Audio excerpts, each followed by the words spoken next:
You are the orphanage raised, perpetually lonely, tragic heroine. Were you abandoned by your parents? So pitiful. Being raised by others must have left you clueless about people's feelings. Maybe you're not cut out to be a caregiver? These words were directed at me by a nurse. Nurses are angels in white? Isn't that a lie? Whether tomorrow will be sunny remains uncertain. However, one thing is clear: the past cannot be changed, but the future can. My name is Hillary Brown, a 31-year-old caregiver working in the palliative care ward. Until recently, I worked in a care facility rather than a hospital. Here, I'm still a novice. I haven't been entrusted with tasks like assisting with meals or bathing yet. My duties mainly involve cleaning and odd jobs. I want to learn my job quickly and become a trusted caregiver. Perhaps it's natural, given the weight of lives in our hands, but this hospital feels perpetually tense due to its strict rules. Yet, it might not be just about the rules. There's a senior colleague who always keeps me on edge: Nancy, a 2-year-older nurse. Hillary. Yes, what is it? Just hearing my name makes my body tense up. You gave chocolates to a patient, didn't you? Oh, chocolates? Yes, you did. What were you thinking? Was there a problem? Was there a problem? No way. She's furious. And I'm trembling. Honestly, stop looking so gloomy. It ruins my mood. Well, The patient is on a restricted diet. Waiting until something happens is too late. I hurriedly corrected the misunderstanding. No, this patient has no dietary restrictions. I confirmed it. Besides, the patient expressed a desire for it, and I also checked with the family members who were present. So? Huh? You didn't check with me, did you? Yes. How dare you talk back to me? It's not like you can just distribute chocolates, as if it were Halloween. I didn't intend to talk back. But I closed my mouth. I don't want to anger her any further. In the palliative care ward, meals are managed by nutritionists. Of course, each person's condition varies, so we listen carefully and provide accordingly. The most important thing is that patients can eat what they want. Eating brings happiness and a sense of satisfaction. Even if it's just a single piece of chocolate, it made the patient happy. I felt happy too. When something happens, it's my responsibility, you know? What can a rookie caregiver like you do? I apologize. Honestly, don't you understand even the basics? That's why people who come from care facilities. I clenched my teeth, barely containing my frustration. Whether a nurse or a caregiver, we're all part of the same team on this ward. It's hard to accept being looked down upon, especially when our roles are different. But harsh as her words were, I think she's right. Even though I checked with another nurse, I should have made sure she knew too. After all, we're a team. Thankfully, nothing serious happened this time. I need to reflect on this. I'm sorry. Don't make a face like Charlie Brown. It makes it seem like it's my fault. I apologize.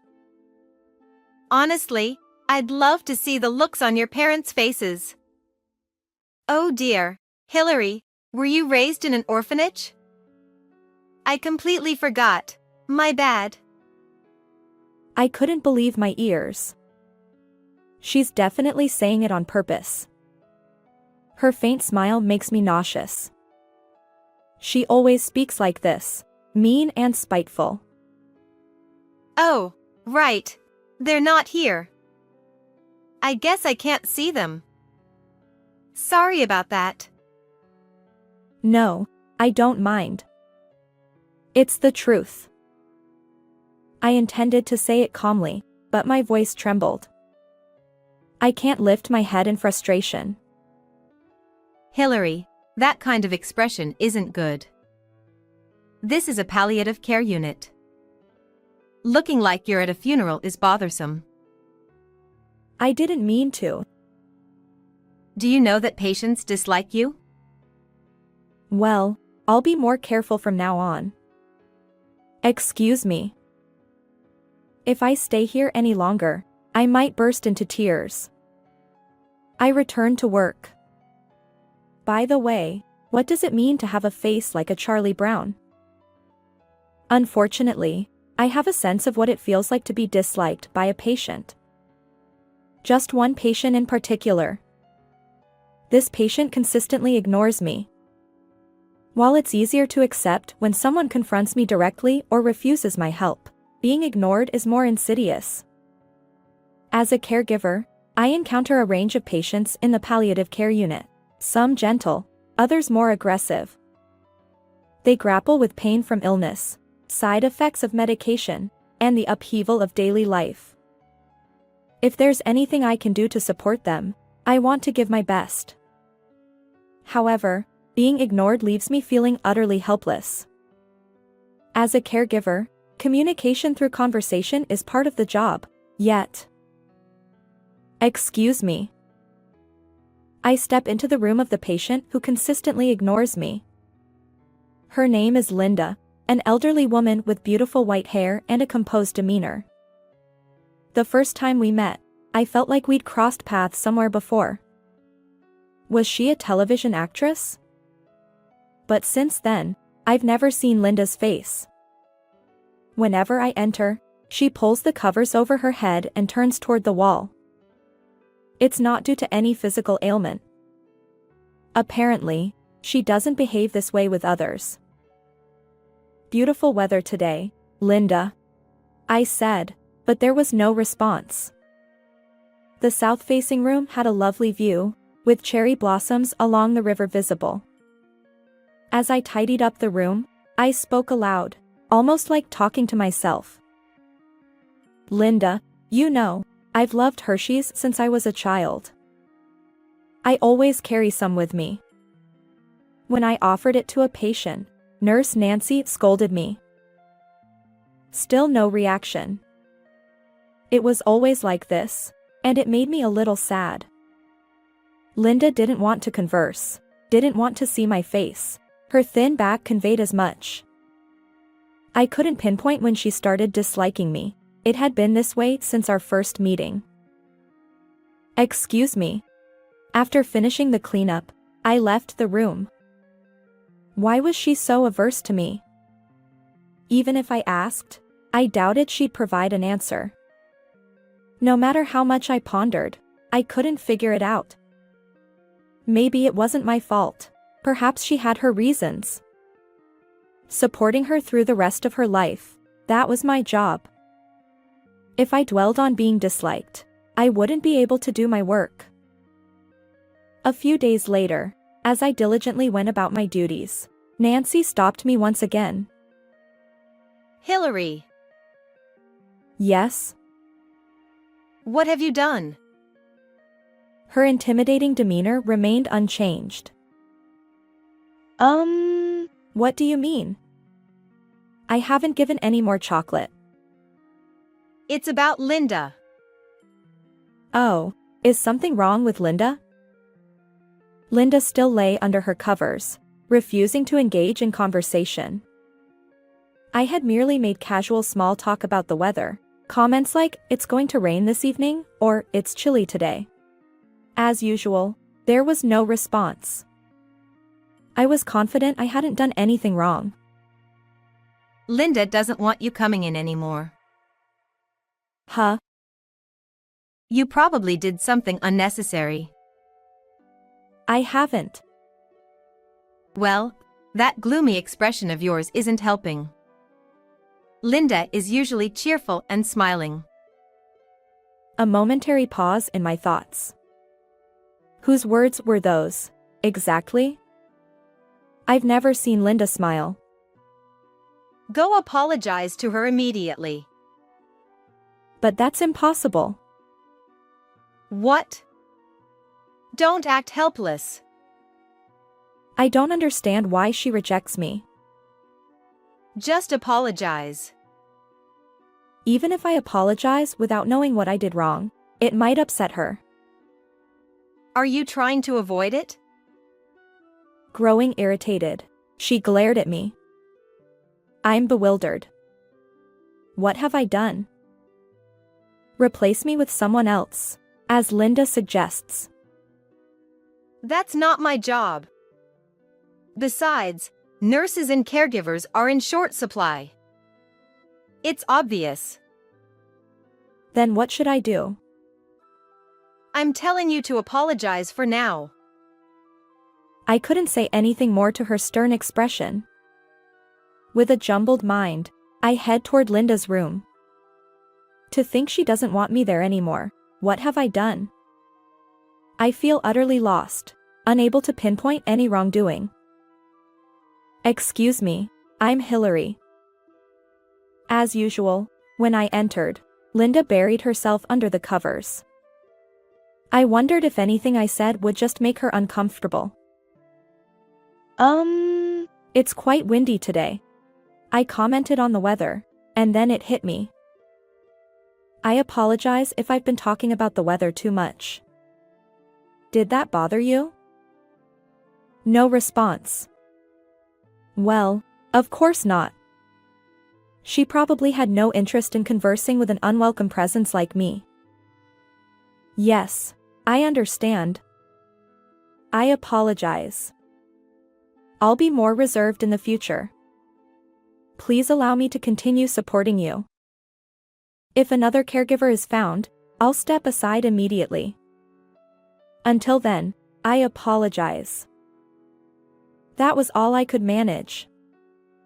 Ideally, I wanted to get used to my job quickly and take care of Linda's needs.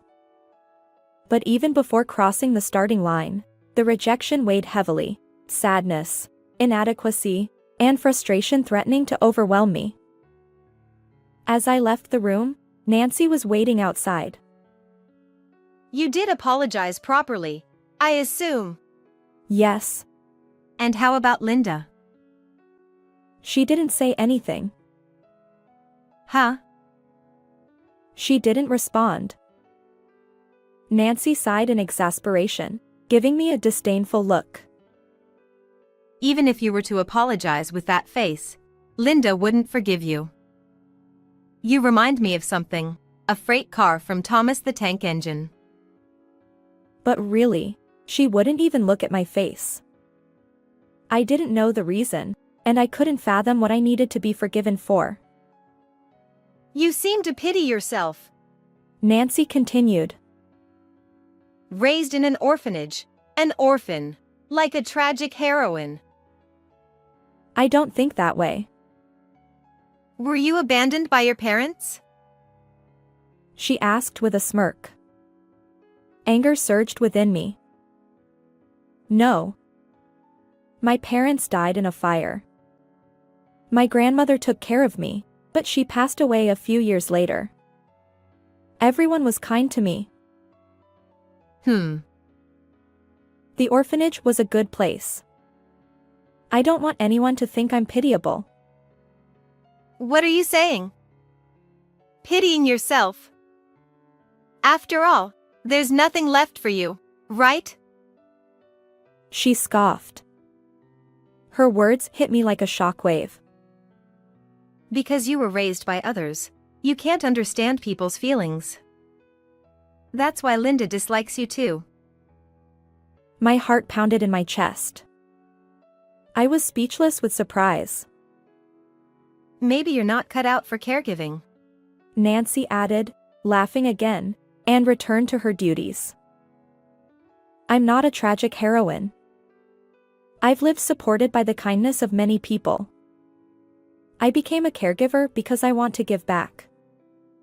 I'm definitely not pitiable. The past can't be changed, but the future can be altered infinitely. I believe that. By the way, what is Thomas the Tank Engine's freight car? I've never seen them before. The next day, I stood outside Linda's room. I took a deep breath. Whether she ignored me or disliked me, I still had my duties as a caregiver. With a simple knock, I entered Linda's room, my footsteps silent. What I saw made me question my eyes. Linda was reclined on her bed, gazing directly at me.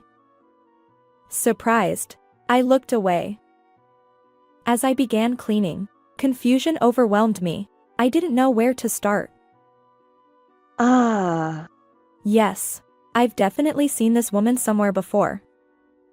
Should I say something? My instinct was to engage in casual weather talk, but I held back. Perhaps silence was best. Even as I worked diligently, I felt her eyes on me. What was going on today? Could it be that she was upset about yesterday? I braced myself for whatever she might say, but she remained silent. Yet, there was a hint of a smile. Just as I was about to leave the room, something happened.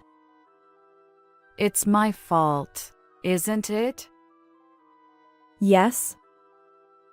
Perplexed by the sudden conversation, I asked for clarification. Linda, who hadn't shown her face until yesterday, was acting strangely. What's the matter? I inquire hesitantly. Well. Tomorrow, I wonder if it will be sunny? I'm taken aback. She's bringing up the very topic she seemed to dislike, weather. I'm not sure how to respond, but I manage. Yes, probably. I meet her gaze directly and exit the room. I don't understand what's going on, but her behavior is clearly different from before. I feel genuinely pleased. Perhaps we can talk again tomorrow. Building trust, little by little, seems like a good approach. My lips loosen into a smile. Since working on this ward, it's the first time I've felt an uncontrollable grin. The next day, I received unfortunate news. This is the reality of the palliative care ward.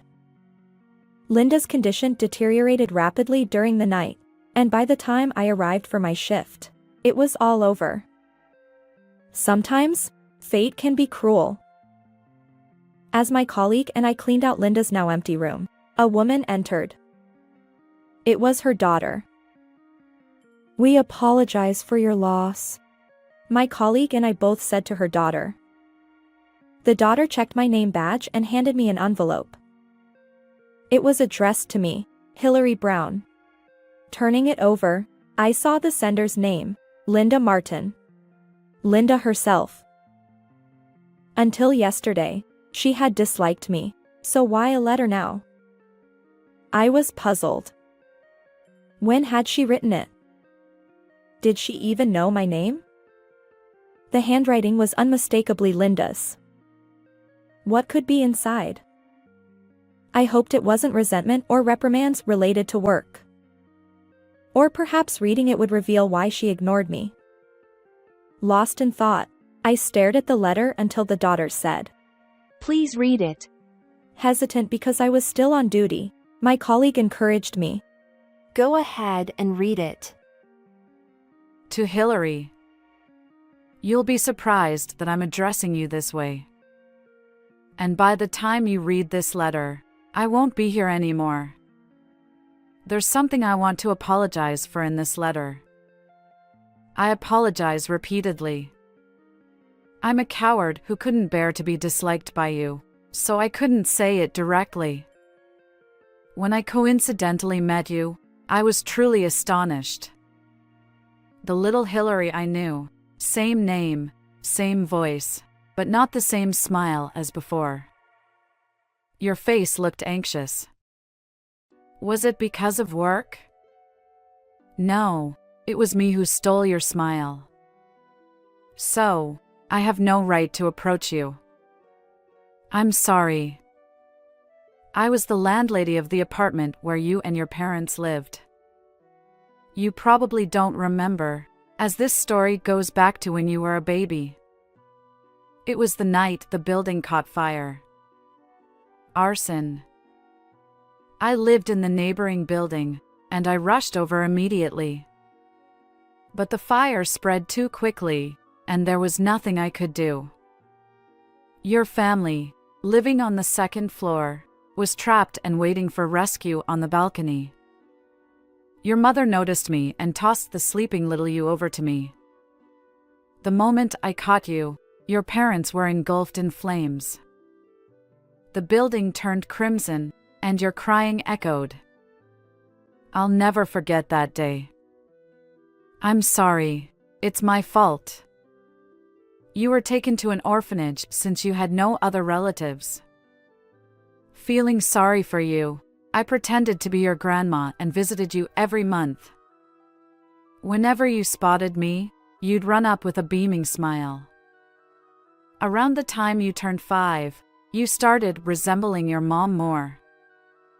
I couldn't look at your face directly anymore because it reminded me of the fire. I struggled with guilt and pain, but I decided to pretend I was gone and distanced myself. I'm sorry. Even though you must have suffered much more. You probably resent me. If only I hadn't been there, your parents wouldn't have perished. Losing your grandma suddenly must have hurt you too. I'm a coward. I've been silent until you noticed me. I'm sorry. But I want to talk to you again. What should I say now, after hiding under the covers? I'm a timid and cowardly person, but I'll gather my courage. Let's start with the usual weather talk, just like you always did. What expression will you have? Then we can chat a lot, but I probably won't mention your parents until you read this letter. I'm sorry, Hillary. My time is limited, so please forgive me. Just a little longer. I want to chat with you, not as your grandma, but as an adult. I'm selfish, I know. It's okay if it's only until you read this letter. It probably won't be a long time, but I'm looking forward to it. I wonder if I'll see your smile, like the clear sky from the past. I'm sorry, please forgive me. P.S. I know you like Hershey's chocolate. I taught you, after all. Next time, could you share one with me? I stood there, dumbfounded. Memories flooded back. I remembered my grandma, who used to visit me every month. That's why she looked familiar. I wanted to see Linda, no, my grandma, right away and deny that it wasn't her fault that my parents passed away. I wish I could tell her not to burden herself so much, not to apologize so profusely. Linda's daughter spoke up. My mother was genuinely delighted to see you grow up. But she couldn't accept receiving care from the person she had abandoned. The reason Linda had hidden under the covers wasn't because she disliked me. Knowing that didn't bring any joy. Regret and loneliness filled my chest. I had been blaming myself all this time. I should have realized sooner. Grandma I knew was lively and always smiling. Yet, she only spoke a few words. Linda's daughter asked. What did you talk about? We discussed the weather. Whether it will be sunny tomorrow. I was taken aback. No more tears. I needed to lift my head. Don't worry. Clutching the letter tightly, I made a strong promise. I'll do my best. Because I'm sure Grandma is watching. The room was thoroughly cleaned and disinfected.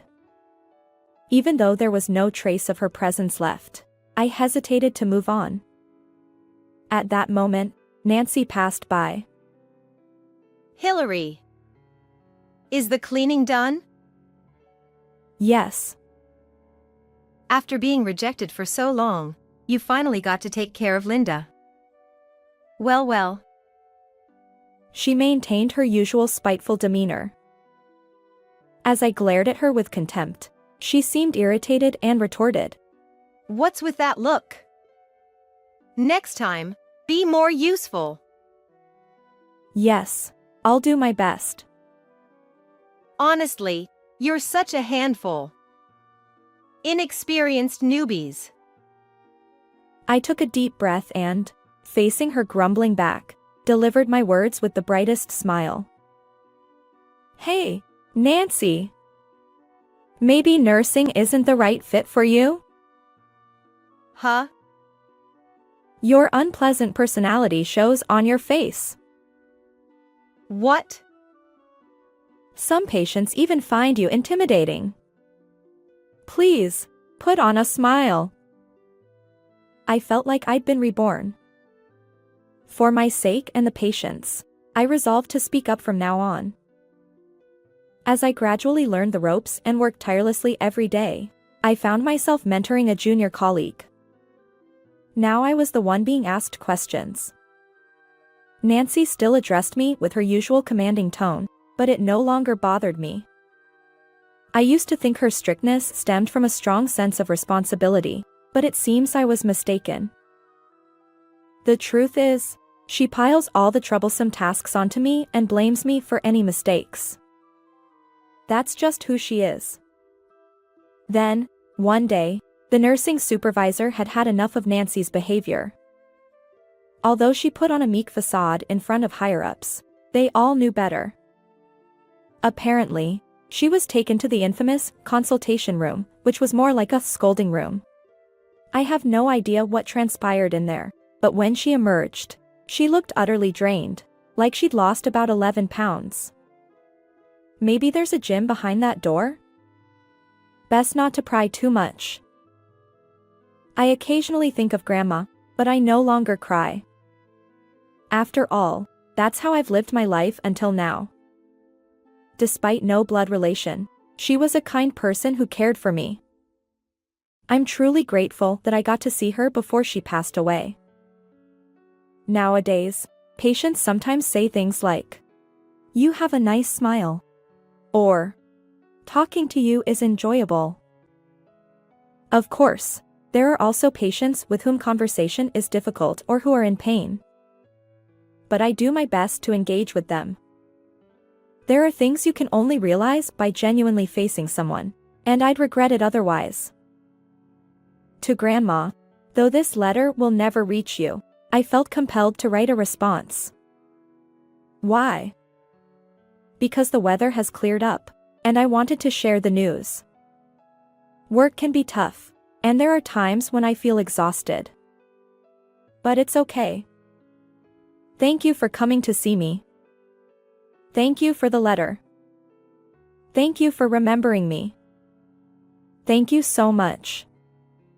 P.S. When times are tough or I'm tired, Hershey's chocolate still does the trick. How did you find this story? Please subscribe to the channel as well. Let's meet again in the next video.